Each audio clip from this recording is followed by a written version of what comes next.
the echo of courage. In the chaotic heart of a war-torn nation, where the world's a constant shade of dust and desperation, U.S. Marine pilot Ryan Henderson was a ghost in the machine. His helicopter's blades beat a rhythm of grim purpose, a stark counterpoint to the quiet devastation below. On a routine rescue mission, an unexpected missile blast sent his chopper spinning out of the sky. He crash-landed in a town that had been erased from the map, a skeleton of concrete and shattered dreams. Emerging from the wreckage, Ryan's mind was a storm of tactical analysis and survival instincts. But amidst the rubble, something stopped him dead in his tracks. A young girl, no older than 8, stood with an impossible stillness, dressed in clothes that were little more than rags. Her eyes held a profound depth that spoke of a wisdom far beyond her years. Her name was Elara. Unlike other children, she showed no fear. She clutched a worn, makeshift dollar small, defiant testament to hope in a hopeless place. For Ryan, the sight was a jolt. He saw a flicker of his own daughter, Leela, a girl safe in her suburban home in Oakwood, California, thousands of miles away. Overcome by a gut feeling, an emotional resonance he couldn't ignore, he made a snap decision that would alter both their futures.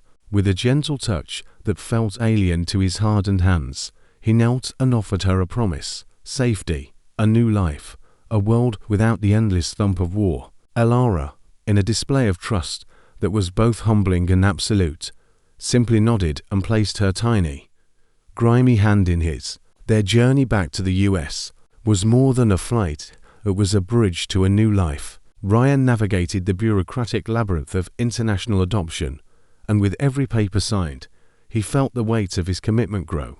He was no longer just a pilot, he was a father.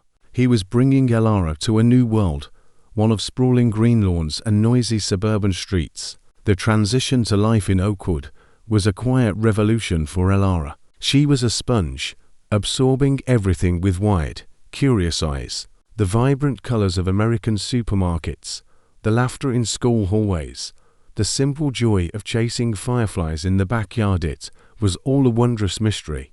Her stoic silence slowly thawed, replaced by a growing comfort and openness with Ryan. He learned to soothe her night terrors, ghosts of the past that haunted her sleep, and she learned to find solace in his presence. Their bond, forged in the ashes of war, grew stronger with every shared smile and every moment of shared silence. As the years passed, Elara blossomed. Her brilliance, once a quiet ember, ignited. School was her sanctuary. While she excelled in every subject, it was in engineering that she found her true passion. She had a mind that saw patterns and solutions where others saw only complexity. She'd spend hours tinkering with old car engines, building intricate mechanical models, and devouring books on robotics and structural design.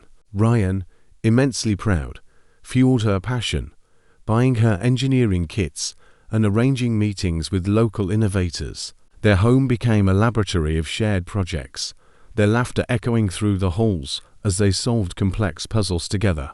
But with her blossoming passion came a growing curiosity about her past. She started asking questions about her homeland, her family, and the culture she had only faint memories of. Ryan, with grace and honesty, answered them all. He shared photos and stories, helping her piece together her lineage and connect with her roots, showing her that her past was a vital part of who she was. The unique journey was not about erasing one life for another, but about building a beautiful, complex whole. 20 years after Ryan adopted her, their world turned upside down. A rare, life-threatening condition landed Ryan in a hospital bed, his vibrant spirit slowly fading.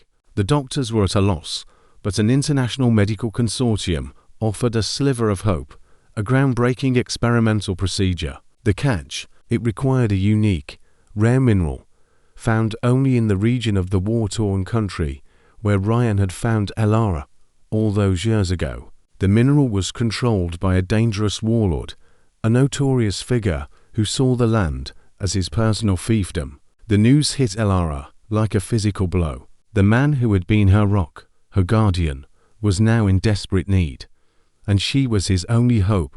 Looking at Ryan, his eyes dimmed by pain, She knew what she had to do. In a moment of quiet, powerful resolve, she decided to return to her homeland. The brilliant engineer, who had once been a frightened child, was now a determined woman, ready to face a world she had only ever known through Ryan's stories. Her decision was met with protest from Ryan, who feared for her safety.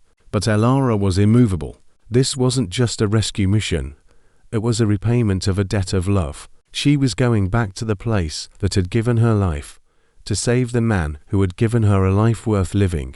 Armed with her sharp intellect and an unwavering resolve, Elara began her journey. The trip was a maze of dangers, but the image of Ryan's weary face propelled her forward. She navigated the corrupt bureaucracy and treacherous landscapes, using her engineering knowledge to outsmart guards and her courage to negotiate with ruthless figures. In a tense, climactic moment, she stood face to face with the warlord, a man infamous for his cruelty.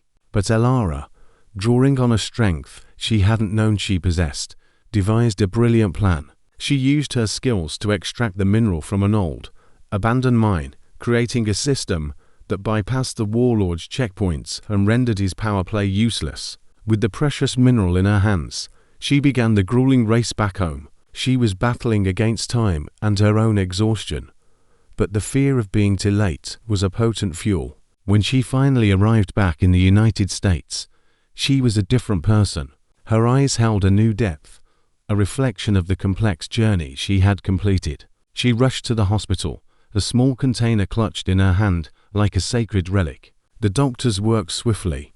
The mineral was integrated into the treatment, and over the next few anxious hours, a miracle began to unfold. Ryan's condition started to improve. The man who had rescued a little girl from a war-torn land was now being saved by the same girl, now a brilliant, courageous woman. Elara had repaid him, not with money or possessions, but with an echo of his own courage. She had saved the man who had changed her life forever, bringing their extraordinary journey full circle. In saving Ryan, she had not only found her roots, but had also discovered the unbreakable strength within herself. The little girl from a distant land and the brave pilot from Oakwood were a family, bound by a love that transcended biology and was forged in the enduring fire of gratitude.